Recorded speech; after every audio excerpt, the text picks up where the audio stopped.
Маған осы доллар гүлінің күтімі туралы көп сұрақ келіп жатады. Мен соны айтып өтейін деп отырмын. Толық доллар гүлінің күтімін білу үшін видеоны соңына дейін қараңыздар.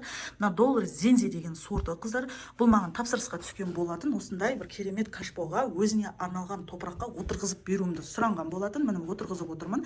Енді күтімін айтатын болсам, қыздар, бұл доллар гүлі өте торфяной, өте жеңіл, топырақты ұнатады. Себебі бұның астында картошкасы бар, ылғалдылықты ұстамайтын топырақ керек бұл қыздар. Себебі картошкасы шіріп кетеді. Бұл доллар гүлі суккулент сортына жататын болғандықтан көп адамның жіберетін қателігі, қыздар, доллар гүлі суды жақтырмайды деп айтады. Жоқ, олай емес. Ұзақ уақытта құйсаңыздар да, бірақ өте тойдырып құю керексіздер. Ал егер де қатты ұзақ уақыт шөлдетіп қойып, одан кейін аз ғана су құйып қоятын болсаңыздар, суды ұнатпайды деп, мына стрелкалары әжімденіп кетеді.